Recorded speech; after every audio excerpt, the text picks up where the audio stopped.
May 25th, 1935. Pennsylvania Station, New York City. The last through train from the Long Island Railroad pulls into the cavernous concourse at 11:20 in the morning.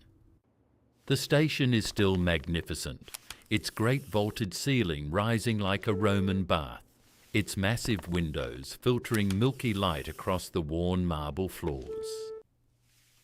But a document signed 2 years earlier has already condemned it. The city wants air rights, retail space, and a new sports arena. The Pennsylvania Railroad Company needs cash. These two forces will erase a monument that was only 55 years old.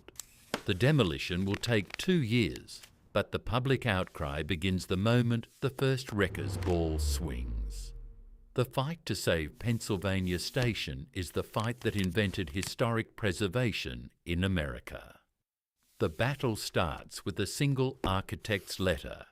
He writes to the New York Times on July 12, 1961. He calls the planned destruction an act of civic vandalism. His name is Charles McKim. He is the same man who designed the station in the first place, a decision he made with his partners in 1901. They modelled the waiting room on the baths of Caracalla in Rome. They wanted travellers to feel small and lifted at the same time. The station opened in 1910. 40 million people passed through its doors in its first year. But the railroad's profits had been sinking for decades by 1961. The company sold the air rights above the tracks in 1954. They built Madison Square Garden on the site, a deal that seemed sensible to the board, but an outrage to the architects. The Preservationists organise quickly. They create the first ever grassroots campaign to stop a building's demolition. They hold meetings in the station itself, under the grand clock in the main concourse. They gather more than 1,000 signatures from citizens and artists. The poet Marianne Moore writes a letter of protest. The historian Lewis Mumford writes a longer one, calling the station a sacred space for the common traveller.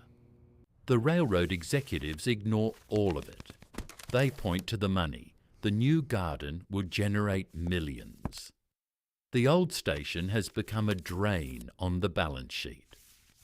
On October 28, 1963, the first blow lands. A small steel ball crashes into the sculptural eagles at the station's facade. The eagles are 20 feet tall. They came from a quarry in Georgia. One of them breaks into 35 pieces. The public photographs the destruction from every angle. The photographs become evidence. The photographs become history. The station's interior dies more slowly. The great waiting room is stripped of its columns and its vault. The iron and glass train sheds are dismantled piece by piece. The workers salvage some of the stone and sell it to a landfill in New Jersey. The rest is crushed and used as fill for the foundations of the new garden. The last train leaves on the afternoon of October 28, 1963. The engineer sounds the whistle 3 times. The station falls silent after that. The full demolition ends in 1966. The replacement building is a box of concrete and glass. It is functional. It is profitable. It is not beautiful. The loss of Pennsylvania Station becomes the catalyst for the Landmarks Preservation Law of 1965. The law creates a commission to protect New York's great buildings. The commission saves Grand Central Terminal from a similar fate in 1978. The Supreme Court affirms that preservation is a public good. The precedent is built on the rubble of Penn Station. What remains are fragments. One original eagle lives at the entrance of the new garden. Another sits in a courtyard in Brooklyn. Some of the station's stonework is buried under the arena's foundation. But the memory of the Great Hall, the memory of light on marble, the memory of travellers looking up in wonder, that memory is lost. The city learned the lesson too late. The city will not forget the lesson again. Pennsylvania Station is a ghost story about money and beauty.